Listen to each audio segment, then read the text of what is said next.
Alright, y'all, good morning. It's me and my boy Bradley here. You know what I mean? We just vibing now, you know what I mean? You know, this our second edition, you know, grown man shit.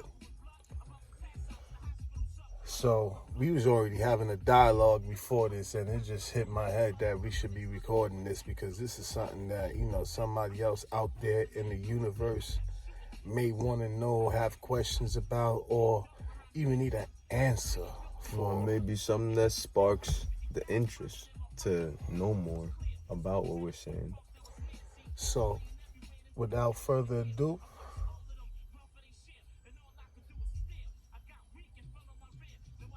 here we go.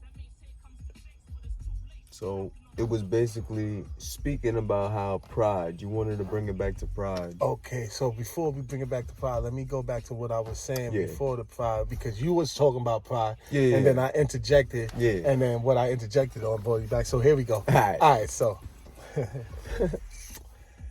I was saying that a person has to recognize when they or their counterpart or adversary is above or below them. What do I mean by that? Like, in all sense of the word, you know what I mean? Like, for instance, if you have a partner, right? And you and that partner consider yourself a team, that means it's not just myself. So now let's put a position in play now. You and your partner got one goal in mind, but your partner is better off than you are, but she still needs help, or he still needs help. Would you, A, throw all your work in her car and go with her or him? Or would you, B, tell your partner that they're on their own? They got to get it how they get it and meet you back at the house. Because for me, I know if I only had $5 and my girl had 10, right? 15 is better than me having 5 and her just having 10. Now, guess what? If she needed to buy something from the store, that $10, the stuff that she's purchasing from the store may be $15. You understand what I'm saying? Yeah. Why not give it to her? Why hold on to that? Because, oh, that's my last 5. You understand what I'm saying? Acknowledge your weakness. Acknowledge your strength. If your girl is better off, fuck it. Help her. Help him. Because guess what? Y'all are part of the same circuit. That same team is called us. And the only reason why that can't really be achieved because of what you was talking about, Bradley. We were talking about pride. And what do I think about pride? I think that shit is a fucking piece of shit. It's the killer of happiness. It's the killer of anybody, any man, any plan, any dream. That is the epitome of death, pride. And what is pride? Like, what exactly is it? Because maybe the communication of the word has a different meaning to different people, and that's why there's so much miscommunication with what the fuck it is and why it's destructive. That's a good question. I think I might have an answer for that. Not always right, so people don't judge me. It's a perspective. This conversation is in search for knowledge. Mm-hmm. So if you're going to judge me, that means you're an ignorant person that's not seeking knowledge and just want to break down others who are trying to become better in their lives than just the same person the next day. But anyway, I feel like pride is an uneducated word passed down through the Negro slaves and plantation owners in order to keep us separated. Because anytime you look in between separation, guarantee you pride got its ugly face right there. Like, I'm an ugly dude, so you can see. You can see. I know. Fuck out of here.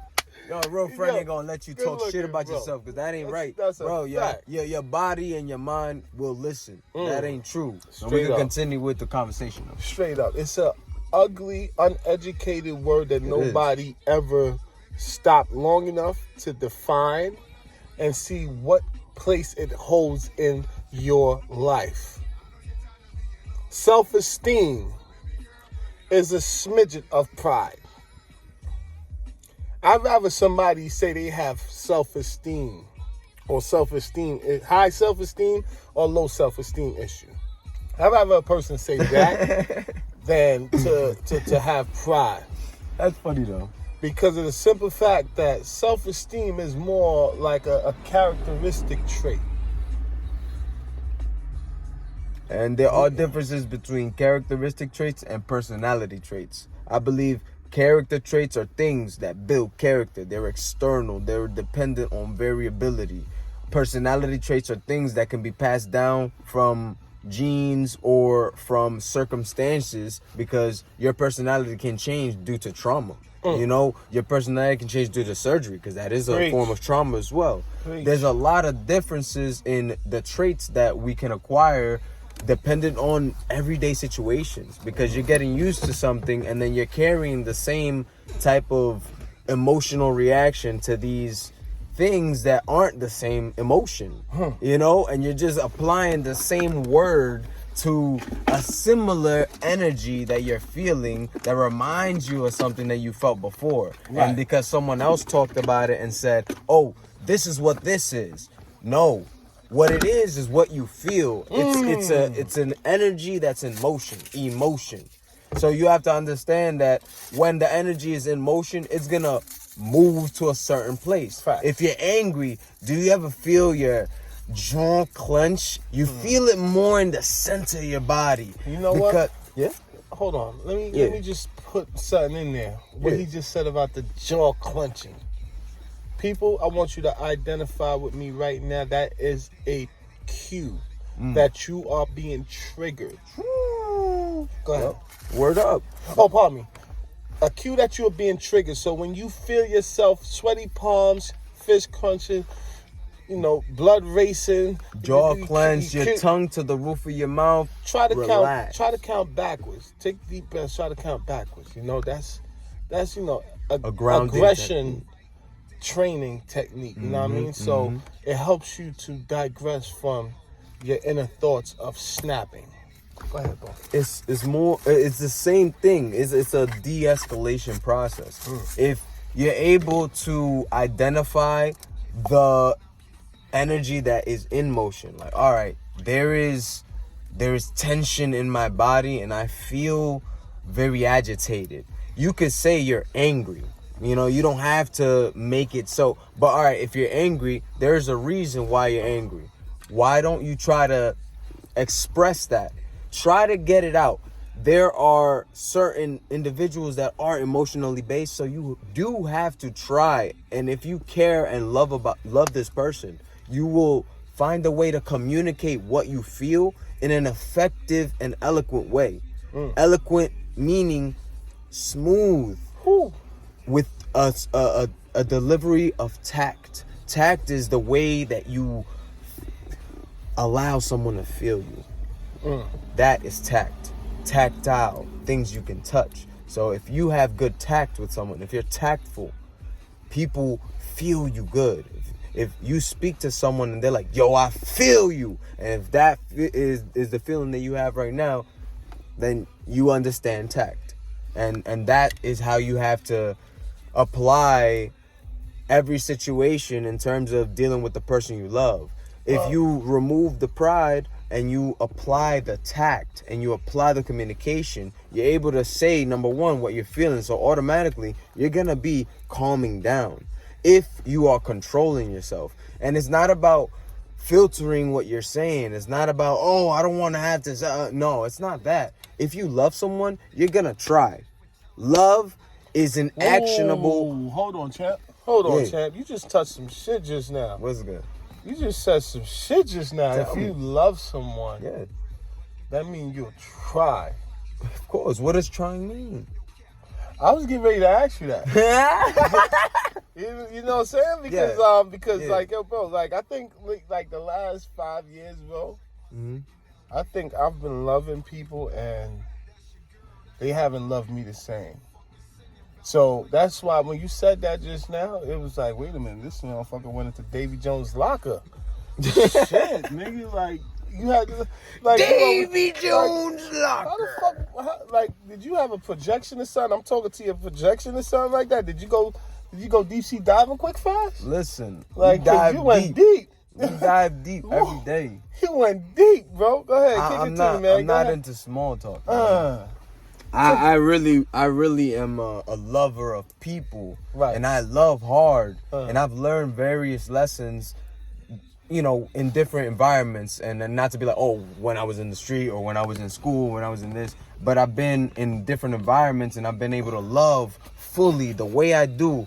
And yes, I did get fucked over certain moments, but I learned, and that didn't happen again because I learned from it. The point is, I'm not gonna close my heart up and I'm gonna be prideful, because pride is just a protection. Pride is utilizing your ego, and the ego is just your protection. The ego starts to be born around 5, 6, and 7 years old in psychological terms.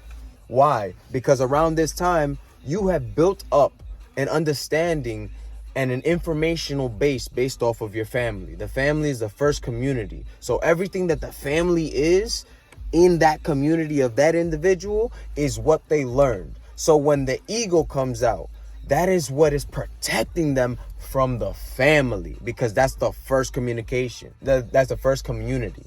So whenever you encounter someone that has a lot of ego, it could be that person may just have an arrogant personality trait. They may not just be an egotistical person, because it's different to be an egotistical person and to be an arrogant person. You know, it could be similar characteristics, but it's different as a personality trait. That's the difference between understanding when you're being prideful and when you just have ego. If you're being prideful, it's because you're afraid to let your guard down because you've been hurt. Yes, you've been hurt. But why are you making someone else heal a wound they did not commit? No. Some people ain't even healing the wound, bro. Some then people they are getting punished for somebody else's misdeeds, you know? And they are. Like, and I told you.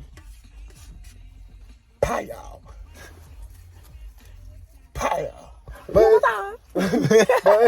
But yo, but that's serious though, bro. Like, all right, so boom. Like lately, like I was telling you, I felt like I've been loving people. People haven't been loving me back. You understand what I'm saying? Like people have been holding on or thinking that. Well, what's the idea of love? That's what I wanted to understand, because it's like nowadays, it's like you got a multiverse of for love. So it's like, I love you because you make me feel comfortable, or I love you because you give me stuff. New text message from Todd. There's different forms of love. But what is unconditional love? What is the love that you're looking for is the first question. Like, that, I'm looking for the love that, like, how I love myself. And how do you do that? I'm looking for that love, whereas, you know what? I'm hungry. Yo, hey, Beth, or hey, Jay, or hey, B, like, yo, man, I'm at this restaurant, you know what I mean? Like, you want something to eat? Or you want to come meet up with me or something like that? Yeah. Or better yet, yo, Todd, I was just calling because, you just ran on my mind, you know what I'm saying? And I just wanted to call and see how you doing. Talk to you. You know what I'm saying? You never know. You might have just caught Todd at that moment where he's about to jump off the ledge. Yeah. And he was reaching out. And you was just reaching out genuinely because you miss Todd. You know what I mean? The qualities and values and time and, things that y'all have invested or y'all shared, causes that remembrance. So you like, wait a minute, I gotta check on my boy Todd, or I gotta check on Bradley, or I gotta check on Jay, you know what I mean? Out of genuine love. Not because, damn, I ain't called this nigga in like 5 years. I don't want him to feel like I'm not his friend no more. I don't want that circumstantial shit. I don't want that circumstantial shit because, to be honest with you, bro, damn, bro, like, you just spoke, man. When I call you, bro, like, I call you because, you my little bro, nigga, and Yeah, I know real that shit. sometimes you might jump off the ledge just like I might jump off the ledge, bro. So I gotta check in with you, like when I was locked up, right? Oh yeah, I was locked up in Attica Correctional Facility, right? Yeah. We used to have this thing in the morning time when we wake up, where we top of the morning, big bro, nigga, top of the top, all right?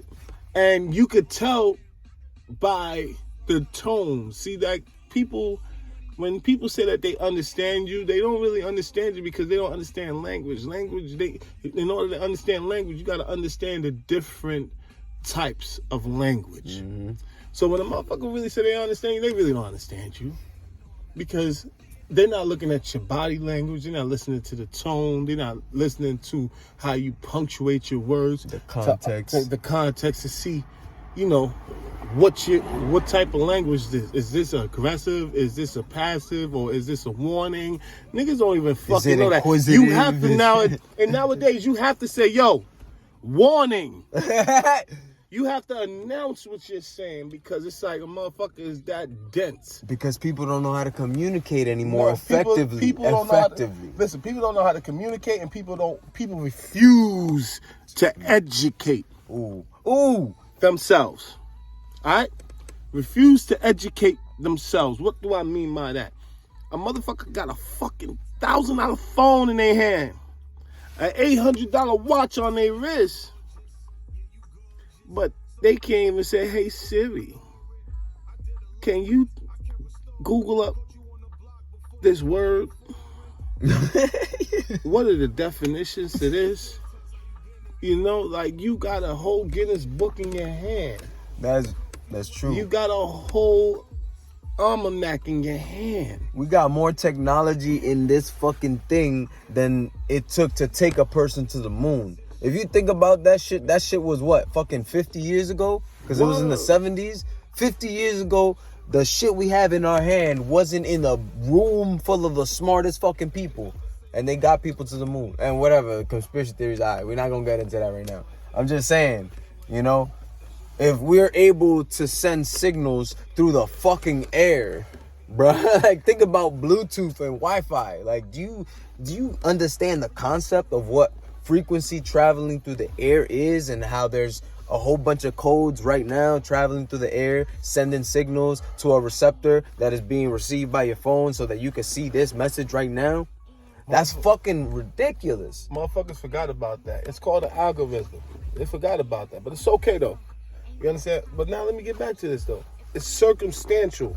Everything that a motherfucker do in life now is circumstantial. I love you because you can show up for me when you can show up for me. Exactly. I love you because you'll tolerate my shit and don't punch me in my face.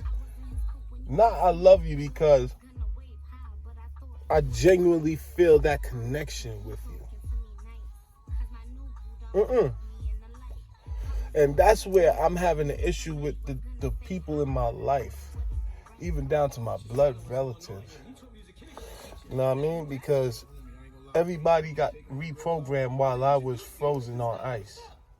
And then I came home with, while I was locked up, motherfuckers was writing me, telling me, I need to change my life. I need to start thinking better. I need to start thinking for other people and not just myself. Yeah. And in prison, that's what you got to do. You got to think for other people and yourself because one wrong move and you're over it. You know what I mean? Yeah. Like a nigga stick you with something quick, fast, you're done. You get dropped in the way and it's over. This shit really is real up there. It's fucking quick. What you thought them 70-something bodies niggas found on the Clinton Correctional Facility in the gym floor was fake? Nigga, that shit dead ass shit. Oh, you didn't know about it because it ain't reached down here. Maybe that was one of your family members. But let me bring it back, though. Let me scale it back some. You got to be mindful And all these people are in my ear sending me letters on the visits, on the phone, telling me, hey, I need to change, I need to do this, I need to do this. So now I follow them. I learned how to reshape my life. And then when I come home, these motherfuckers still in the same position, telling me that I'm now all high and mighty now because I see things from a different point of view that they can't. And I'm sitting here after they punch me in my face repeatedly over and over again. Because how do they punch me in my face repeatedly over and over again? By telling me, oh, Jay, we're so proud of you doing everything that, you said you was going to do. Man, listen, I can't believe that you're here now and you're getting it done. You but can't in the believe? same, Listen to the language. My bad. I know, right? That's crazy. I know. That's why I told you to wait because I know how personally you're gonna take it. But now check this out, right? But then in the same breath, then you're gonna tell me I need to slow down. I'm like, what kind of oxymoron is that? Yo, I need to slow down. Then you get mad at me when I tell you go kick rocks. Fuck I'm supposed to do, nigga. If I hit the ground running and I'm moving, why the fuck would you slow down? Would you tell LeBron after he cooked the whole fucking team to sit down in the second quarter? No. No, what the fuck? Cook, nigga, cook. Keep going. Keep going.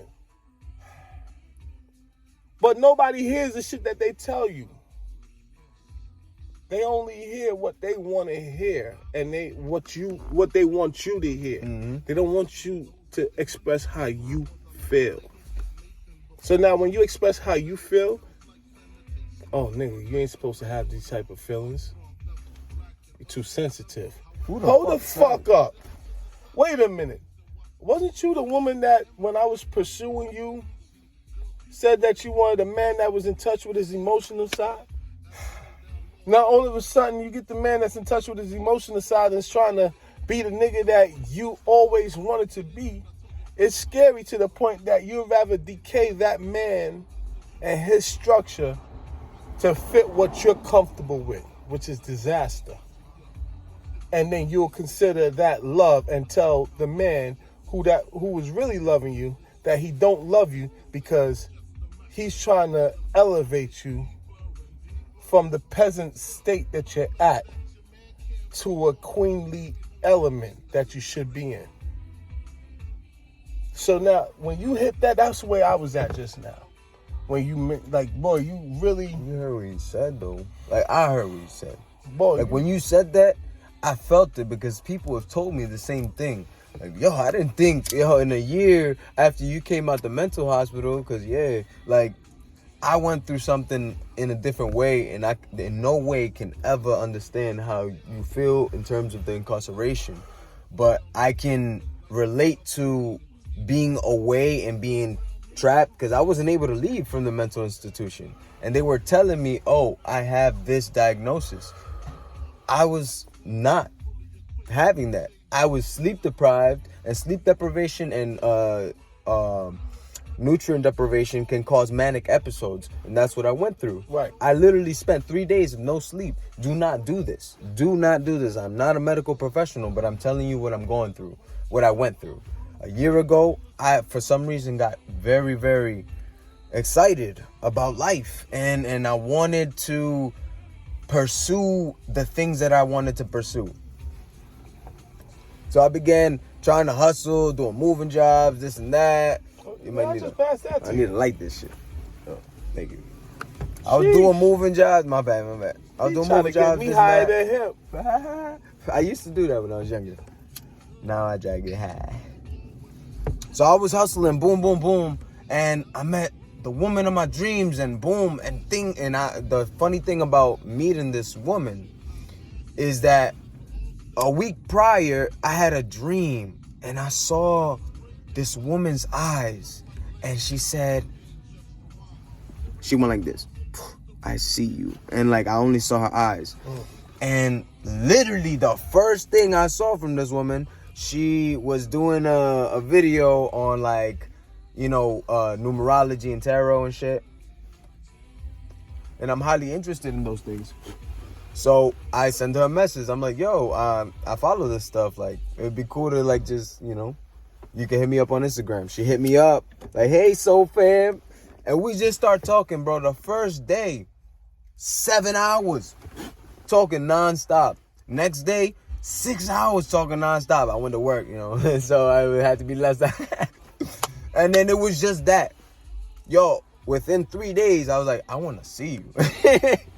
So after that, I was like, all right, I got to get my shit together. I didn't have a car. I didn't have nothing. Bro, I hustled my dick. And I apologize for the language. I hustled my face off. And I got an Elantra, a Hyundai Elantra 2014, $6,000. I made that in 3 months. I was like, 3 months, boom. So the Elantra needed a registration and all that.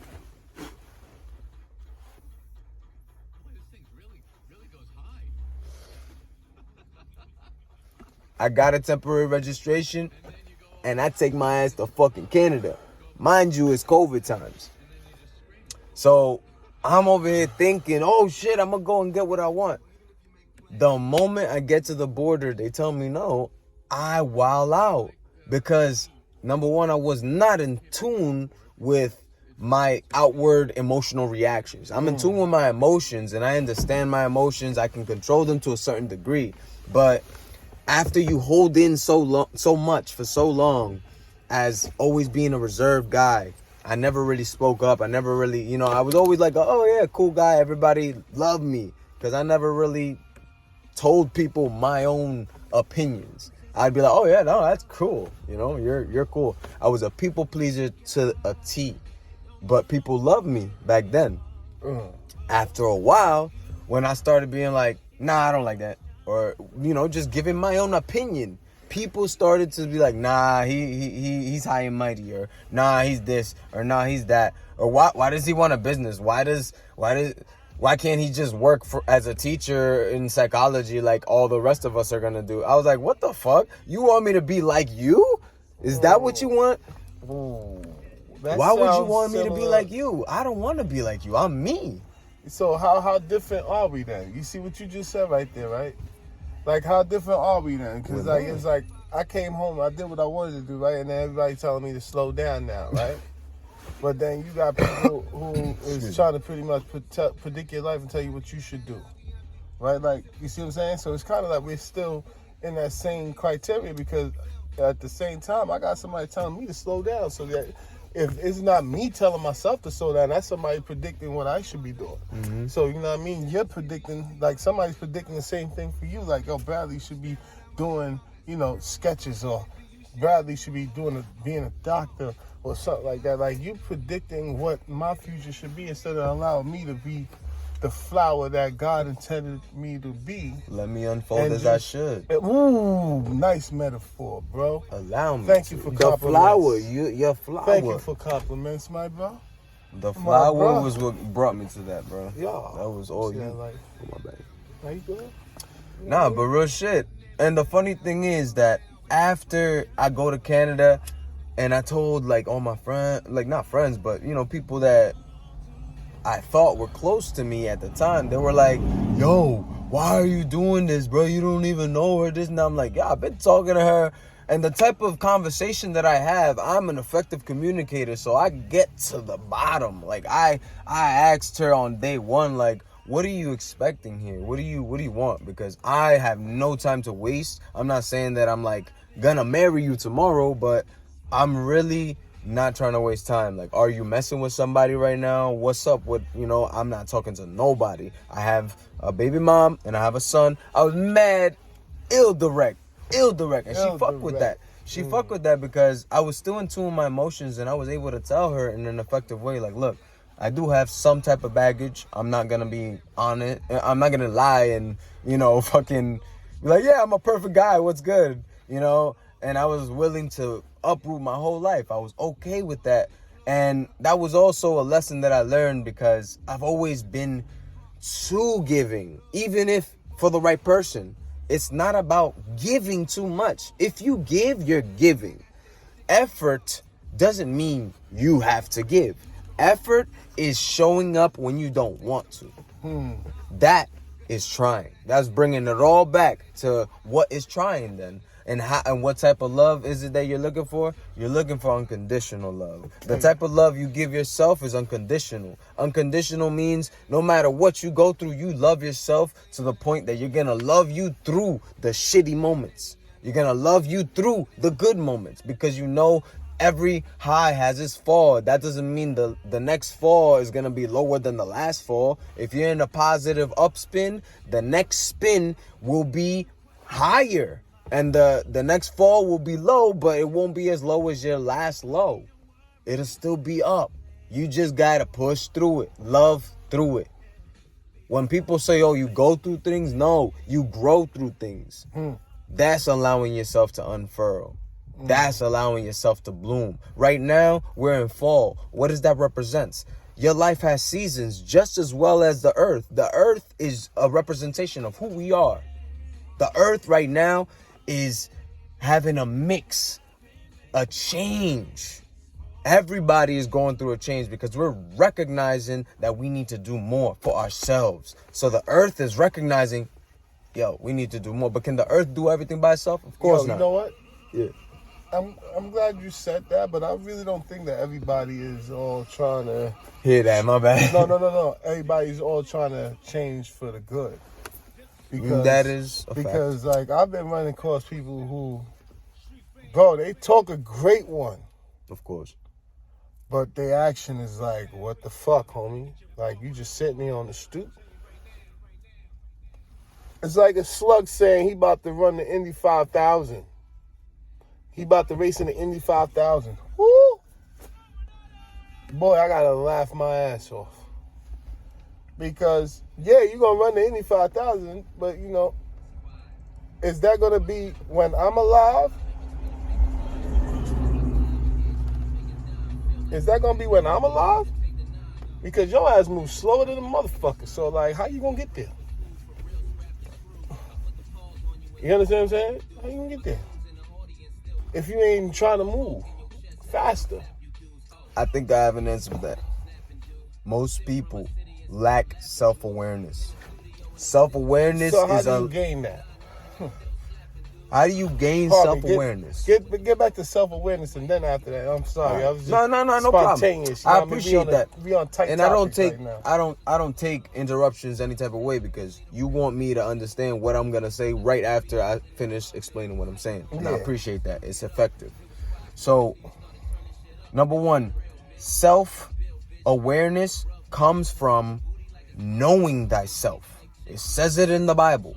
And I'm not trying to be a Bible thumper or anything, but there's truth in truth. You understand a truth when you see a truth and you feel a truth. It is faith. It's understanding. If you know yourself, if you know, oh, damn, nah, I'm not going to do that because I could get mad. That's self-awareness. Oh, no, I'm not going to do that because I could go to that party and drink too much and possibly cheat on my wife. That's self-awareness. You understand? So now let me ask you this question because you just...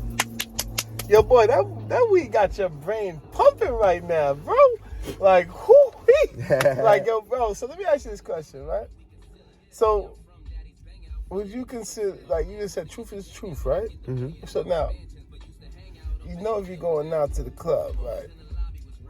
And you gotta get up at 5 o'clock in the morning to go to work, but you coming in from the club at 3 o'clock, right? Yeah. Who you gonna blame when you get to work and you got a throbbing headache and everybody decides today that they want to be a fucking baby and come run down on you? Like, I see a lot of motherfuckers be like, yo, I hate my job. I hate this, I hate that. Who do you blame? Why are you blaming your job for if you chose to live your best life and you know you had a responsibility in the morning? Why are you neglecting your responsibility and asking your responsibility to have understanding that you can't be responsible? That was some real shit. You asking your job to cut you a break. Bro, your job is cutting you a break. Or better yet, how do you ask your family to cut you a break? It's your position. The self-awareness and the understanding that, listen, I'm a mom. So yes, my kids are gonna come to me for everything. If you have the self-awareness to be like, I'm working all day, and when the kids come home from school, They're over here, you know, boom, boom, boom. You could say, I don't want to have too much time with them right now. I want to take an hour where I leave them some activities and they're chilling. And most parents do that already. So just be aware of the fact that you're going to have to do this. You are a parent. They're looking at you as an example. So if you have responsibilities and you have to do things and you act like, oh my God, this and that, what are your kids going to do? Who are they learning from? Who's the first community in life? Who are the first teachers in life? Motherfucking parents. Think about that. It all starts with here. But so yeah. Niggas want to neglect they Responsibilities. Man.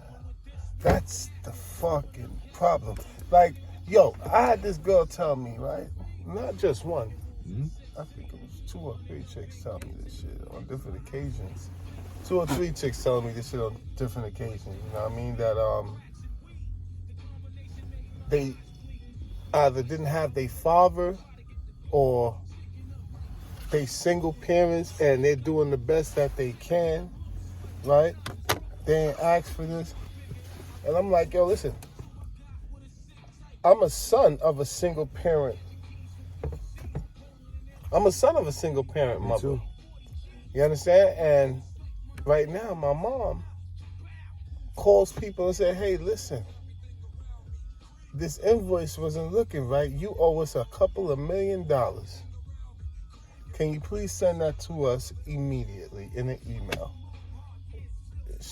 Accounting and receiving. That's what my mom does, right? This lady, when I tell you, her paycheck makes my paycheck, and I work at UPS. Look like I worked at McDonald's, and that was a single mother, right? Mm. She remarried, Mm. but my point of it all was it didn't stop her hustle. I watched my grandmoms. Like, when I was born, my grandfather died. My grandfather died about 12 hours before I was born. You understand? He was the cause of my mom going into labor. And I watched from the day I was born, from the time that I could receive sight out of my eyes, I watched my grandmoms take care of 6 kids, a house, and a business, and never took another guy in her bed. She was focused. She was focused. She had a mission. She had a mission. She couldn't sink. She couldn't sink. Whatever that man taught her while he was with her, it was better in her. Mm-hmm. And whatever her parents taught her wasn't better in her. So she just took it on and got to it. My grandmama is a motherfucking gangster, man. OG, God bless her triple dad, OG, man. triple OG. I miss you, Grandma. Rest in peace. You know what I mean? Like, God bless you, man, because Yeah, I you appreciate the story. really gave me an understanding of hustle. Because when I learned how to count and know how to use the scale, know how to put the little 8-ounce little weight, the 1 pound weight with the little weight on the side that attached to the scale, and you had to go up and down the ridges. Yeah. No, it wasn't the triple beam one, because this one was the one, it's like a partial, yeah. You know what I mean? Oh, the Yeah. I It's know. a way to vegetables that and shit stuff is like hard. And That shit is hard to before figure I went out. to school in the morning in Antigua and Barbuda, bro, I used to help my grandma because that was a rush hour time. People would try to come in the markets to get their vegetables early because they know that was when all the fresh stuff came in. So my grandma would be swamped, and here I am, young little nigga around 9 years old. I'm over here slicing pumpkins. I could eye a pumpkin and be like, okay, you know what? You say you want a quarter of a pumpkin? I could eye a quarter of a pumpkin and cut it off. I didn't even need the scale, but that's how nice my grandmoms had me. Yeah. You understand? Everybody knew everybody had a function. Had My a function. Listen, my grandma was at work. My oldest aunt was cooking. Pardon me, my second oldest aunt was cooking. My first oldest aunt lived in Canada. Shout out to Canada. For real, for shout real. out to Canada. Shout out to Canada. My wife Montreal, is from Canada. Toronto. You know what I mean? Shout out. Love y'all. baby. Rest in peace, Yves Thomas, man. That's my cousin, Rest in man. peace. He was a DJ over there. He played play hockey too. That's why I love hockey. But on another note, you know what I mean? Like, my grandma made sure everybody knew their fucking place, what we had to do. And that's how she provided for the whole family. Mm-hmm. Because she had help within The unit. the unit. Mm-hmm. You understand? Like, it was only 2 males because my oldest uncle passed away. So it was just me and my uncle. And my uncle was busy sowing his oats, so guess what? I was the only male in the house. Females. My grandmom deal with vegetables and stuff like that. Now you know where I get my arms from. I got to lift all the stuff. Gotta help the ladies. You understand what I'm saying? Because this is what my grandma taught me. This is great upbringing. Mm-hmm. They Instill instilled this into you. So now, once you got this blueprint, you can't fail. It's a straight cut path. Mm-hmm. Straight fucking cut path to success. You can't fucking fail unless you don't follow the rules. And that's what happened while I was in prison. I didn't follow the rules, but now I'm back on the shortcuts.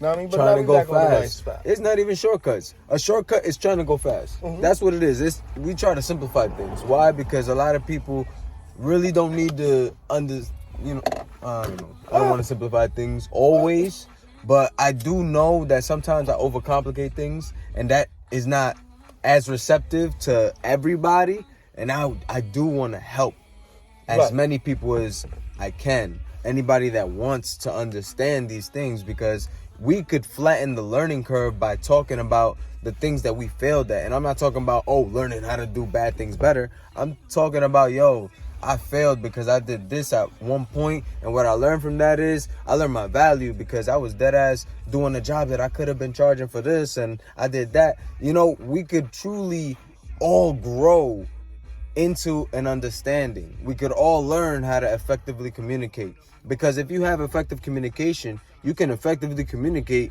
your value to someone and start your business. You could effectively communicate your value to your partner and fix your relationship. You could effectively communicate your value to your children and effectively parent them. If they understand the value of having you as a parent, and it's not like, I buy you this, I get you that. It's not that. You have to show them that you're someone to look up to. If they're emulating something, I'm not saying it's your fault. I'm saying they're learning from somewhere. Find out where. And figure out how to get them to relearn good values. Fast. It doesn't have to be fast. Because if it's fast, it would be temporary. No, and it could go just as fast. Finding out Find where it the fast. problem. Yes. Finding out where Diagnose the and find the problem fast. Yes. ASAP. But the process, It's gonna be a minute. it's a process. But you enjoy have to the love process. them through it too. Children deserve it too. Think about what you needed. The same way you love the feeling when you up, love the feeling when you down. Just the same way, bro. Because it's all a contrast so you can enjoy the up better. Because that down was fucking down. I apologize for the language. There's a show that I watched on one of these sites. On Netflix, right? Netflix. Because I'm not getting paid for it, I'm not gonna mention the name of it. I already told you where it came from. But if you know, you know. If you don't, you don't. But anyway, this dude was hanging out with his sister at a bar, and this guy was talking hella shit, The dude said, yo, son, I wish I could live forever. He said, I'm gonna live forever. So the brother overheard him saying that, told the sister, like, oh, you gonna... She's like, yeah. He said, you know what? Let him live forever. I want to see him in the next No, I know you're talking about. 400 years, right? You tell me about it. Yeah. You know what I mean? And when he saw him in the next 4 years, he's like, yo, Man, I'm like, this nigga was all decked out. He had a whole Yeah. section and everything in that same spot just for them to meet up. And he was living lavish, right? The following 400 years, my man was still up and away. Then the next couple of years, he was living like a peasant. Lost it all. Looked like he's about to cry and say, take me. That nigga said, man, listen here, bro. The same way I enjoyed life when it was up, I'm still going to enjoy it now when it's down. He said, I still want to live. I said, God damn. But do you know why? We ain't going to tell him why, because that's all we can give him about Come that on. movie. Okay. All right, no. For episode 2. No. Episode 2. Say less. Episode 2. Y'all gotta tune in. Y'all gotta follow Say my less. man Jay.